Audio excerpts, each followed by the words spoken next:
El 2023 pues me da el shock séptico, el 6 de abril del 2023, y despierto de 20 días de coma y aún tenía los pies, tenía las manos y los tenía totalmente vendados. Claro, cuando me quitan el vendaje, yo los veo pues ya totalmente rostizados, negros, muertos, sin vida alguna, porque ya uno sabe que ahí no. Incluso el traumatólogo me dijo, aquí ni trucos ni rezos, amputación.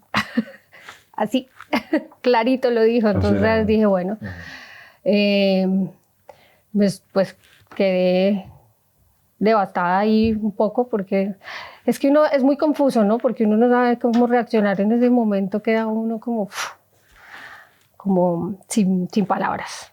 Pero bueno, lo supe llevar bien todo. Después de que desperté, realmente uno despierta muy mareado, uno todavía no está como muy aquí, y ya después lo fui llevando poco a poco, pero muy tranquila, ¿no? Lo que pasa es que cuando despierto de ese coma, no sé cómo explicarlo, pero yo sentí paz y serenidad, tranquilidad, porque el coma fue muy denso, fue muy oscuro, y no solo el coma, sino lo que viví antes del coma.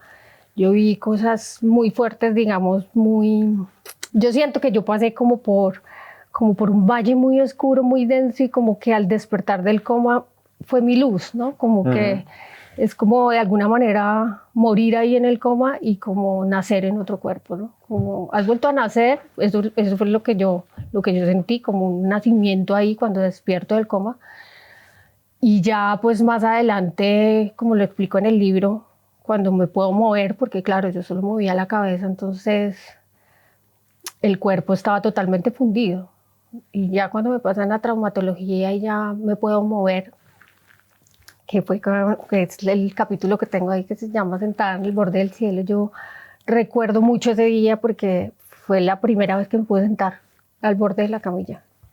Y ahí pues lloré y como que empecé a hablar con Dios. Y yo sentí de alguna manera esa presencia y yo la sentía. Así como sentí muchas cosas antes de que me pasara lo del coma, muchas cosas feas y densas y oscuras, pues este fue totalmente lo contrario.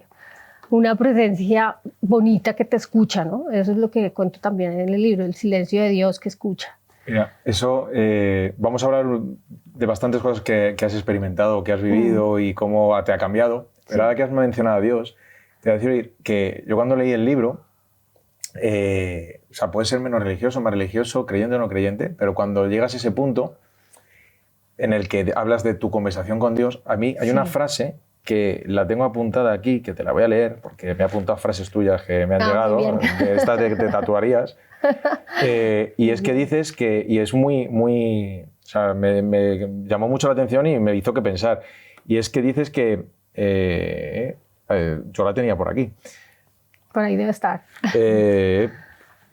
Descubrí que orar no es repetir palabras, sino hablar, entregar, soltar. O sea, ¿cuánta gente mantiene una oración que repite, pero tú al final lo que dices es que para comunicarte, ¿no? Para hablar con Dios, ya seas creyente en este sentido, es hablar, es soltar. Pues yo no sabía orar realmente. Yo creo que mi primera orada y hablada con Dios fue esa. Y fue toda una tarde. Yo recuerdo que miraba hacia la ventana y estaba de día y hasta que oscureció. Y yo ahí le entregué todo, como mi vida sin los pies, mi vida sin la mano derecha, sin los dedos, y también como no solo eso, sino la parte interna, ¿no? Como todas esas luchas mentales, la cabeza no para. Ya imagínate ahora con 4 amputaciones y bueno, todo lo que se venía encima. Y eran muchas cosas, era que la cabeza no me paraba de llegar información. Entonces sí recuerdo que lloré y entregué, fue como una rendición. Y yo recuerdo que al otro día amanecí, pero con una paz y una tranquilidad que solo te lo puede dar Dios, porque va mucho más allá de cualquier entendimiento. Y desde ese día yo llevé mi proceso con mucha aceptación, mucha tranquilidad. Y ya lo primero es la aceptación. Ya cuando tú aceptas, bueno, ya esto no va a ser, ahora vienen nuevas cosas, ¿no? Pues eso es lo primero, la aceptación. Ya luego más adelante vienen las luchas, ¿no? Pero a raíz de eso sí lo llevé con mucha calma, con mucha tranquilidad. ¿Cuánto ¿Cuánto tiempo pasaste en coma? En coma 20 días y hospitalizada 4 meses. 4 meses largos. Primero fue un pie, después fue el otro.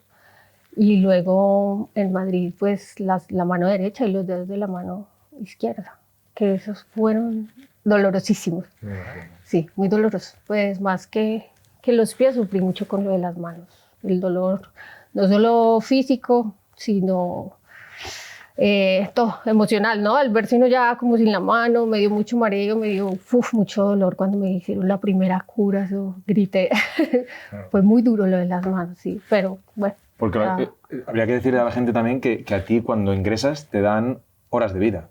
O sea, no tenían fe. 6 horas de vida y pues yo vivía sola, entonces llamaron a mi familia, a mi padre a decirle que viniera a despedirse ya, sí, 6 horas. Exactas le dijeron, a su hija le quedan 6 horas de vida.